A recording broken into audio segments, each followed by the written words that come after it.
Assalamualaikum warahmatullahi wabarakatuh.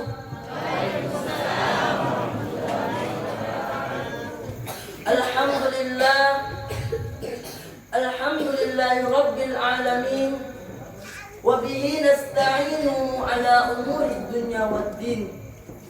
Wassalatu wassalamu ala ashrafil anbiya'i wal mursalin Sayyidina Muhammadin wa ala alihi wa sahbihi ajmain, amma ba'd.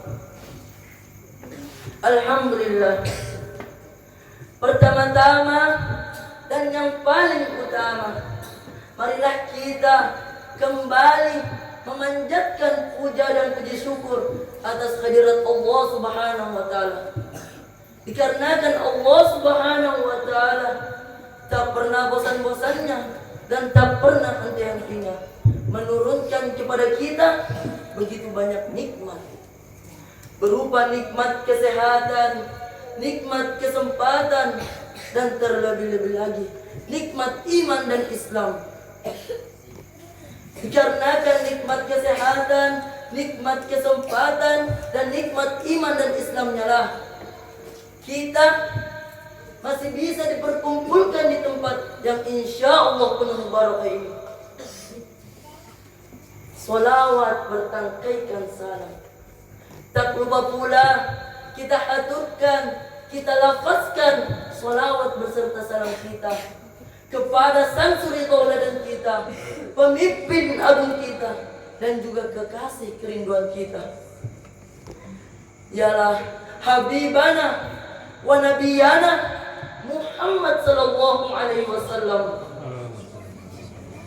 Ialah Nabi yang telah menggulung-gulung tikar kekafiran, dan ia pula Nabi yang telah memperbentang luaskan permadani keislaman.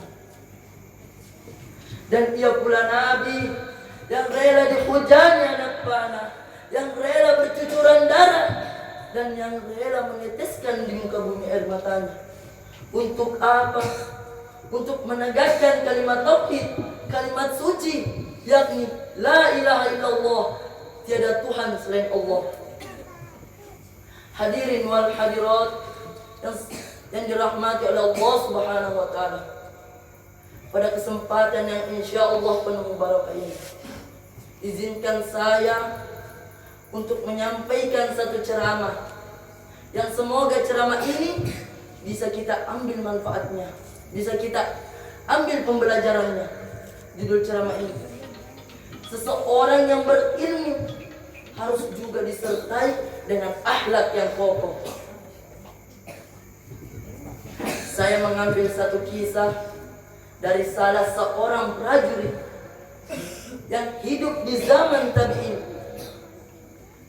Ia mempunyai postur tubuh yang sangat tegar, gagah perkasa. Ia juga mempunyai hafalan 30 juz mungkin lancarnya. Dan ia juga mempunyai suatu kelebihan, yaitu ia ahli dalam menggunakan pedang, ia jago dalam bermasalah pedang.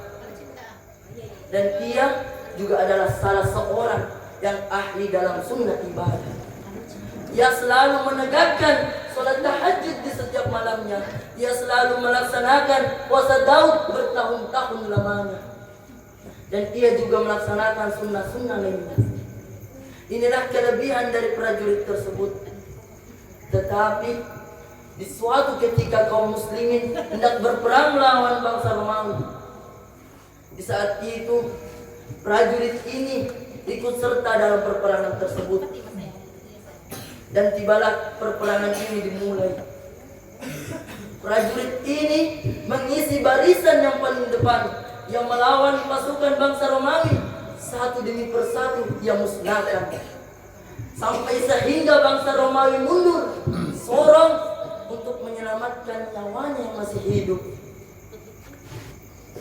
Di saat bangsa Romawi mundur, prajurit ini melihat sosok wanita, dan di mana wanita ini mempunyai paras wajah yang sangat cantik, sehingga prajurit ini mempunyai rasa, mempunyai keinginan mempunyai rasa kecintaan. Kemudian kembalilah kaum muslimin beserta prajurit ini ke tempat semulanya. Di tempat prajurit ini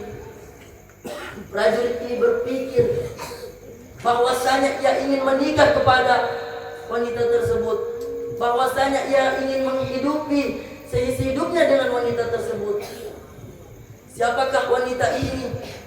Ialah ratu dari bangsa Romawi. Sampai prajurit ini mengirimkan surat yang dimana ia mengatakan, wahai Ratu Romawi, bagaimanakah caraku agar aku bisa mendapatkanmu, agar aku bisa menikah bersamamu? Terkirimlah surat tersebut kepada Ratu Romawi. Ratu Romawi pun membaca tulisan demi tulisan yang ditulis oleh prajurit ini. Respon Ratu Romawi pun membalas surat tersebut yang dimana ia mengatakan, milikilah aku, nikahilah aku dengan satu syarat, keluarlah engkau dari agamamu dan masuklah engkau ke agamaku. Disinilah mulai adanya bisikan demi bisikan yang dilontarkan dari mulut syaitan untuk meruntuhkan keimanan dari prajurit ini.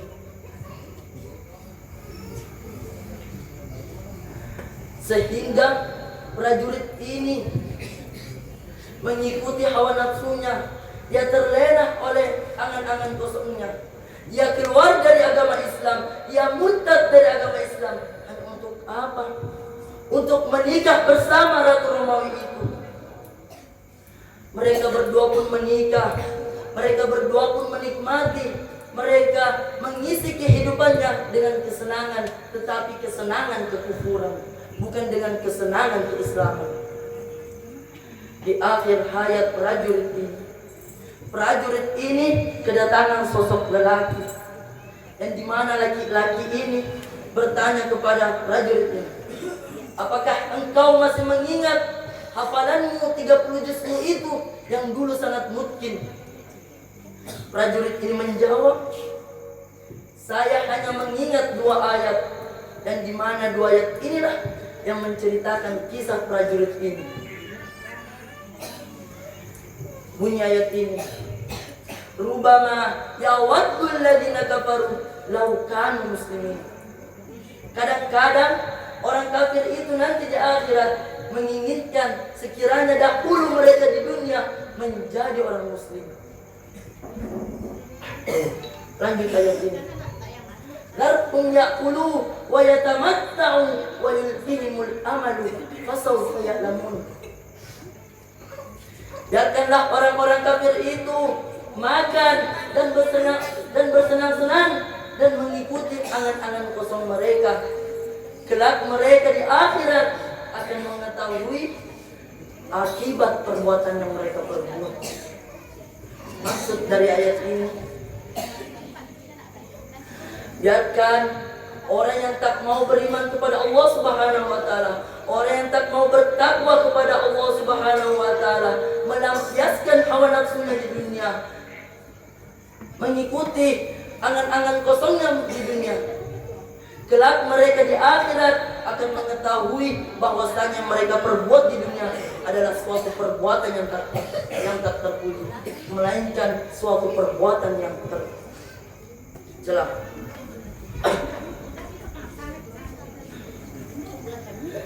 Sebagai kesimpulan, marilah kita kembali meningkatkan level ketakwaan kita kepada Allah Subhanahu wa taala dengan sebenar-benarnya takwa.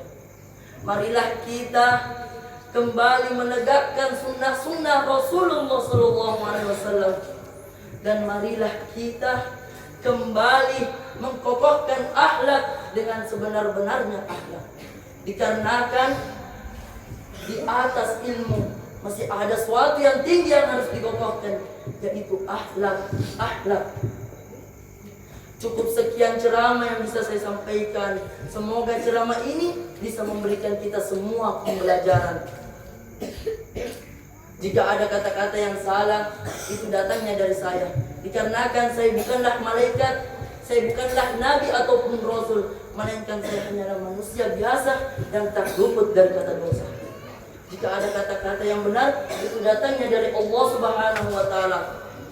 Sebelum saya menutup ceramah saya ingin mengutarakan suatu ungkapan dari Abdullah ibnu Mubarak, yang dimana ia berkata, la yazalul mar'u alima ma talabal ilma fa idza dhanna annahu qad alima faqad jahila.